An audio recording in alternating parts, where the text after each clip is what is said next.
Hello students, देखिए valuation of goodwill का एक नेक्स्ट क्वेश्चन देखिए।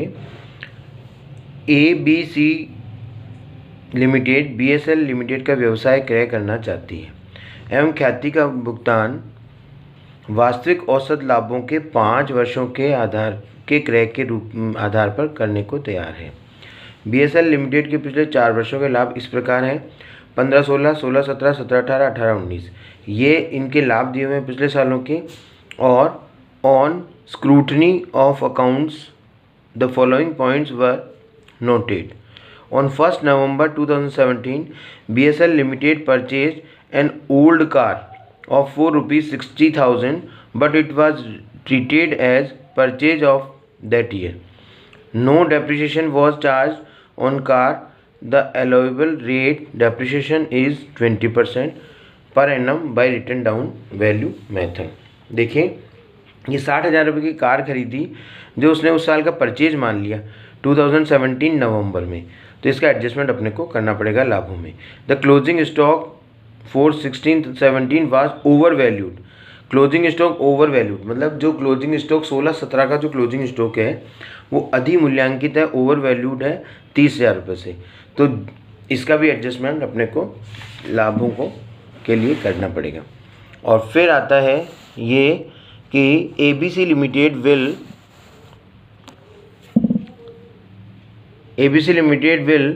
Run the business in a rented house while BSL Limited runs in his own premises. The estimated rent of ABC Limited will be 18,000 per annum. Calculate the value of goodwill. Goodwill का value करना है औसत लाभों के 5 वर्षों के आधार पर। तो पहले हमें वास्तविक औसत लाभ ही कैलकुलेट करने पड़ेंगे। वो कैसे होंगे देखिए, इस तरह का आपको ये 4 सालों में इसको फैलाना पड़ेगा। और प्रॉफिट एज पर बुक्स, जो प्रॉफिट दिए हुए हैं वो लिख देंगे।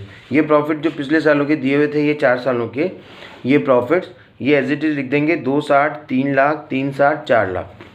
तो देखिए ये 260, 3 लाख, 360 और 4 लाख। अब जो ये एडजस्टमेंट्स दिए हुए हैं इनका अपने को इसमें एडजस्टमेंट करना पड़ेगा। जैसे सबसे पहले वापस पढ़ते हैं, देखो हिंदी में पढ़ लीजिए कि 1 नवंबर 2017 को, 1 नवंबर 2017 का मतलब आएगा वो कौन सी ईयर में आएगा, 17-18 में आएगा।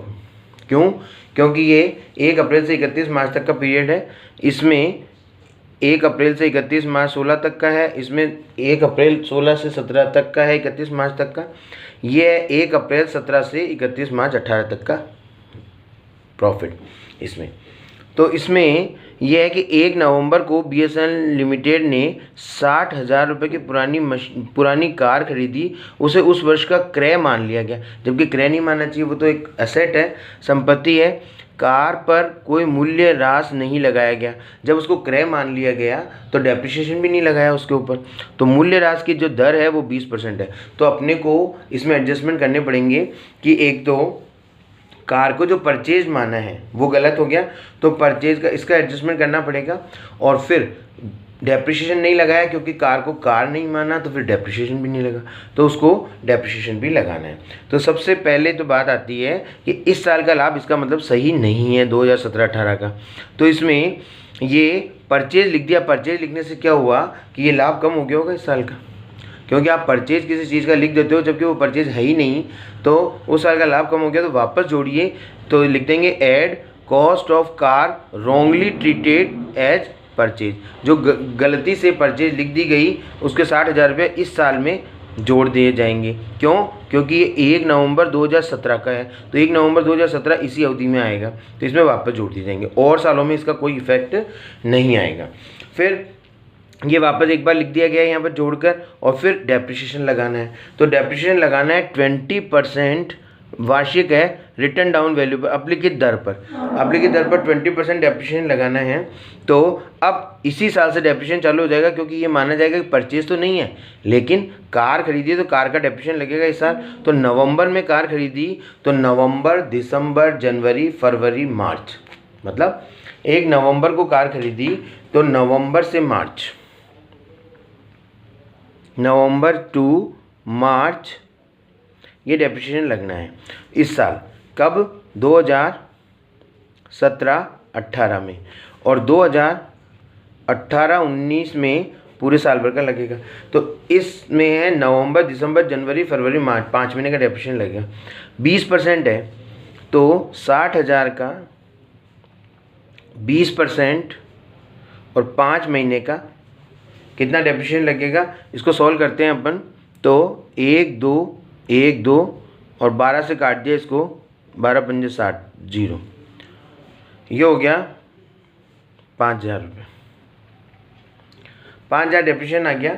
और फिर वो मशीन जो 60,000 की थी वो अब 55,000 की रह गई है, क्योंकि 5,000 डेप्रिसिएशन आ गया तो अगले साल के लिए वो 55,000 की रह गई। तो 55,000 पर सीधा सीधा 20% लगना है पूरे साल भर का, तो वो आएगा 11,000 रुपये। तो ये डेप्रिसिएशन हो जाएगा 17-18 के लिए और ये 18-19 के लिए। तो ये डेप्रिसिएशन प्रॉफिट में से लेस किया जाएगा। तो लेस करो अलाउएबल डेप्रिसिएशन किस साल में, 5,000 और 11,000, ये ना जो 17-18 और 18-19 में आएगा। इन सालों में इसका कोई फर्क नहीं पड़ेगा, क्योंकि इसमें तो वो संपत्ति खरीदी हुई नहीं है। इनको करने के बाद में यहाँ पर जो भी है वो लेस करके आ गया, जो फिगर आ गया। अब देखो आगे वाली लाइन कि अंतिम स्टॉक का मूल्यांकन ज़्यादा है 30,000 रुपये से। कहाँ, 16-17 में। 2016-17 में अंतिम स्टॉक ज़्यादा है, तो फिर 2017-18 में ओपनिंग स्टॉक ज़्यादा होगा, क्योंकि इसका जो क्लोजिंग स्टॉक है 2016-17 का जो क्लोजिंग स्टॉक है वही तो 2017-18 का ओपनिंग होगा। मतलब कहने का मतलब ये है कि क्लोजिंग स्टॉक का मतलब ये है कि अगर 2017 को 31 मार्च को जो क्लोजिंग स्टॉक है वही तो 1 अप्रैल 2017 को रहेगा। तो जिसके क्लोजिंग स्टॉक में ये कह रहा है 2016-17 के क्लोजिंग स्टॉक में ज़्यादा लिख दिया गया है 30,000 रुपये। ज़्यादा लिखने से क्या हुआ, आप एक ट्रेडिंग अकाउंट का पिक्चर आपके दिमाग में रखो कि ट्रेडिंग अकाउंट में अगर क्लोजिंग स्टॉक किधर दिखाया होता है, इस साइड में, क्रेडिट साइड में। अगर यहाँ पर कोई चीज़ ज़्यादा होगी तो ग्रॉस प्रॉफिट पे क्या फर्क पड़ेगा, बढ़ जाएगा ज़बरदस्ती, ये बढ़ जाएगा इससे। तो ये बढ़ गया 2016-17 का, तो बढ़ गया, इसको कम करना है। लेकिन 17-18 का घट गया, क्यों, क्योंकि 17-18 में ओपनिंग स्टॉक इधर लिखा हुआ होगा। डेबिट में लिखने का मतलब है ग्रॉस प्रॉफिट कम हो गया उस साल। तो 2016-17 में क्लोजिंग स्टॉक जो 30,000 रुपये से अधिक मूल्यांकित है उससे लाभ भी बढ़ गया होगा, तो 16-17 का लाभ तो कम करेंगे और 17-18 का 30,000 रुपये से बढ़ाएंगे। इस एक ही चीज़ का दोनों जगह इफेक्ट आएगा 2016-17 में और 17-18 में। तो ये देखिए 2016-17 और 17-18 इसमें आएगा ये 30,000 रुपया 16-17 में से लेस किया जाएगा, less over valuation of closing stock, और फिर ऐड किया जाएगा, add over valuation of opening stock 17-18 का, यहाँ पर इसको ऐड किया जाएगा 17-18। तो इसी चीज़ का एक लाइन का दोनों जगह इफेक्ट आएगा, क्योंकि एक साल का जो क्लोजिंग स्टॉक है वही नेक्स्ट ईयर का ओपनिंग स्टॉक होगा। तो ओपनिंग स्टॉक में ज़्यादा लिखने से लाभ कम हो गया, तो उसको बढ़ाना है, तो यहाँ पर बढ़ा देंगे, ऐड कर देंगे, और यहाँ पर लेस कर दिया। ये ऐड लेस करने के बाद जो भी फिगर आता है, अब आगे देखिए, ये कह रहा है ABC लिमिटेड किराए के भवन में व्यवसाय चलाएगी, जबकि BSL लिमिटेड अपने भवन में व्यवसाय चलाती है। ABC लिमिटेड का अनुमानित किराया 18,000 रुपये होगा। जो ABC लिमिटेड जो खरीद रही है उस व्यापार को, वो किराए के मकान में अपने व्यवसाय को चलाएगी, तो 18,000 रुपये लगेगा, 18,000 रुपये। तो ये भविष्य में होने वाला खर्चा जो अभी जिसके पास में ये व्यापार है वो कौन सी है, वो BSL है, BSL। तो वो तो उसके खुद के भवन में चलाती थी, अपने भवन में, तो उसको किराया नहीं देना पड़ता था। लेकिन ABC लिमिटेड जब खरीदेगी तो किराए के मकान में चलाएगी उसको, तो किराए के मकान का जो किराया होगा उससे लाभ कम हो जाएगा। तो ये 18,000 रुपये हर साल ही कम होगा, क्योंकि 18,000 रुपये वार्षिक होगा। तो मान लीजिए कि अगर होता किराया तो लेस करेंगे expenses that would be increase in future, जो भविष्य में होने वाले खर्चे, तो भविष्य में होने वाले खर्चों को घटा दिया जाएगा। अब ये फिगर आया 242, 252, 427 और 371। अब ये लगातार तो नहीं बढ़ रहे हैं, क्योंकि यहाँ पर आके गिर गया, तो इन चारों को जोड़कर 4 का भाग लगा देंगे, तो ये आ जाएगा औसत वास्तविक औसत लाभ 3,23,000 रुपये। इन चारों को जोड़ेंगे और 4 से डिवाइड कर देंगे, तो ये आ गया वास्तविक औसत लाभ इतना। और इस प्रश्न ने आपको क्या कहा था, वास्तविक औसत लाभों के 5 वर्षों के क्रय के आधार पर ख्याति का मूल्यांकन करना है। तो वार्षिक कौशल लाभ जब निकाल लिए तो उसको 5 वर्ष से गुणा कर देंगे, ये हो जाएगा ख्याति का मूल्य 16,15,000। तो इस प्रकार इसमें जो एडजस्टमेंट ये 1-2 थे बहुत अच्छे हैं, इंपॉर्टेंट है, आप इनको अच्छे से चेक करिएगा। Thank you.